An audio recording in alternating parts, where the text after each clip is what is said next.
Shalom Aleichem and welcome to my new video. For today we will talk about Sarah and why women matter when it's about if you're Jew, Hebrew or not. Sarah, originally Sarai, appears in the Bible and she's very important.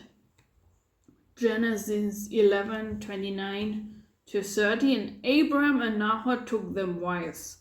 The name of Abram's wife was Sarai, and the names of Nahor's wife was Milcah, the son of Haran, the father of Milcah and the father of Ishmael. But Sarai was barren, she had no child. Genesis 12:11-20, Sarah is taken into Pharaoh's house because of her beauty. And it came to pass when he was come near to enter Egypt, that he said unto Sarai his wife, Behold, now I know that thou art fair woman to look upon. Genesis 16:1-6. Now Sarah's wife bare no children, and Sarah said unto Abraham, Behold, now the Lord has restrained me from bearing children. Now go and take Hagar, and I will accept the first son as mine. And by the way, this is till now the common praxis here. When you don't have a child, you can get a second wife, and the first son or daughter, if the woman wants it, can count as her child. Divine promise, Genesis 17:15-16. And God said unto Abram, As for Sarai thy wife, thou shalt no more call her Sarai, but Sarah shall her name be, because it means queen. Genesis 18:9-11. Then Sarah laughed with herself, saying, After I am waxed old, shall I have pleasure of my Lord being old also. Genesis 21:1-7. And the Lord visited Sarah as he had said. And Sarah said, God has made me to laugh, so that all that hear will laugh with me. Genesis 21:8-14. They cast Hagar and Ishmael out because Hagar was disrespecting Sarah and also the son Isaac. Genesis 21:23-1-2. And Sarah was 127 years old, and Sarah died in Kiryat Arba, the same is Hebron. The entire chapter concerns Abram securing her burial place. Tobit 4:12. Sarah is mentioned as an example of proper marriage within one's people.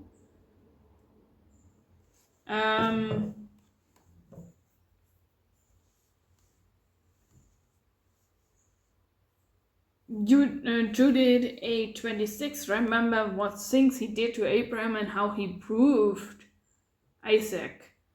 Sarah is a matriarch. That means women are the rulers. In the Bible, women are rulers, equal to the men, but the women are matriarch. And the men are patriarchs, and together it is one unity.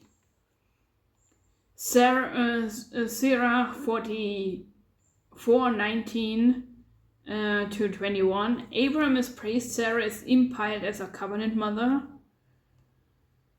Jubilees 20:12-19 includes Sarah's marriage, Egyptian episode, Hagar story, Isaac birth, Sarah's death. Genesis Apocryphon detailed description of Sarah's beauty, Pharaoh's fascination with her, Abram's prayer for deliverance. Testament of Abram is writing about Abram's death. Book of Yasha retells the Sarah story. Now we go to the Talmud. Megillah 14a. Sarah listed among prophets. Sarah, Miriam, Deborah, Hannah, Abigail, Huldah, and Esther. Baba Batra 16b. Sarah's beauty is praised. Sanhedrin 69b. Discussions of Sarah's age and miraculous birth. Barachot 61a. Sarah's spiritual greatness compared with Abram. Yevamot 64a. Discussions of Sarah's barrenness. Genesis Rabbah, large section devoted to Sarah, her beauty, her prophetic status, her hospitality. Isaac's birth, her death. Pikri de Rabbi Eliezer. Hagar, narrative binding of Isaac, Sarah's death. In the Zohar. Zohar book 1, Vagira. Sarah symbolizes Shekinah, divine motherhood, covenant purity. Zohar book 1, Chaye.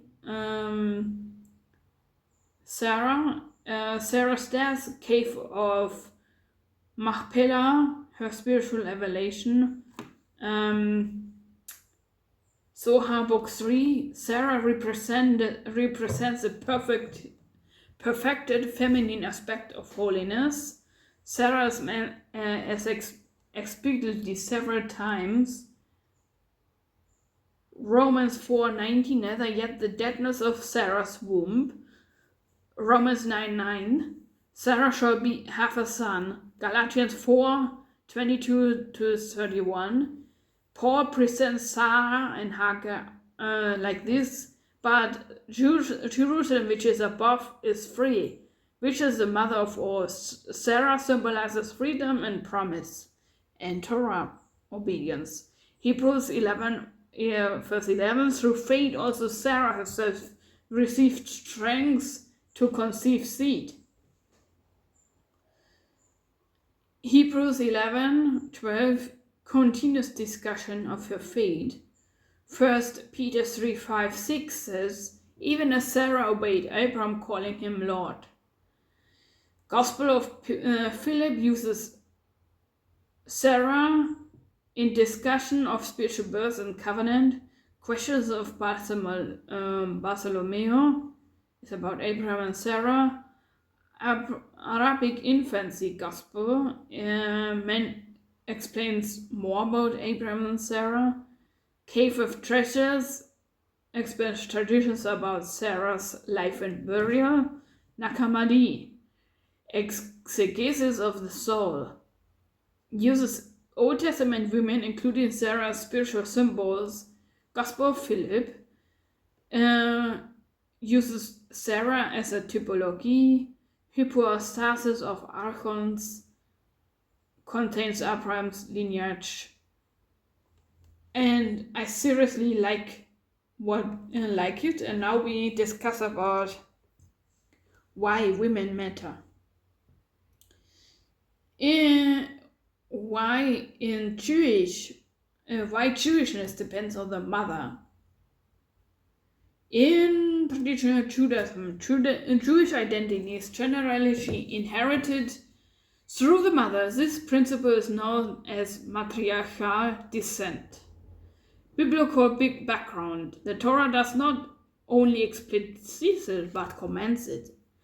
One of the main texts is Deuteronomy 7:3-4. Neither shalt thou make marriage with them. Thy daughter thou shalt not give unto his sons, nor his daughter shalt thou give unto thy son. For he will turn away thy son from following me, that they may serve other gods. The rabbis noted that when an Israeli woman has a child with a foreign man, the child is still called your son. But when an Israeli man has a child with a foreign woman, the child is not described as the same in the same way. This became one of the textual foundations for matriarchal dissents in rabbinical interpretations. In the Talmud, Kodishin 60ab says the rabbis include that a child born to a Jewish mother is Jewish. A born to a non-Jewish mother is not Jewish unless they undergo conversion. This became the standard rule in any rabbinical Judaism. Why the mother? First, certainty of lineage. Ancient rabbis noted that matriarchy is always known with certainty, whereas paternity could sometimes be uncertain. It is often cited as a practical reason, though not only also considered primarily scriptural basis. The mother shapes early identity. Rabbinical literature frequently emphasizes the mother's role in nurturing a child's earliest spiritual and religious formation. Examples including stories about Jochebed, Hannah, and Sarah, who are portrayed as profoundly influencing their children's faith. Covenantal interpretations. The mother is seen as transmitting membership in the covenant community. Sarah's role. Sarah is often regarded as the first matriarch of Israel. Genesis 17:15 to 16. And God said unto Abram, As for Sarah thy wife, shall not call her name Sarai, but Sarah shall her name be. And I will bless her and give thee a son also of her. The covenant line passage especially through Sarah and Isaac, rather than through Hagar and Ishmael. Genesis 21:12 says, And unto Abraham in Isaac shall thy seed be called. Rabbinic commenters often point out that the covenant promise is fulfilled through the son born from Sarah.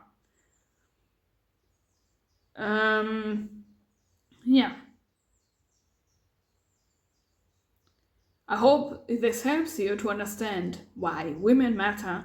Women should be treated as queens, not as trash. And if you do that in a marriage, repent, because God hates it. And thank you for watching. And yeah, let's see in another video. Shalom.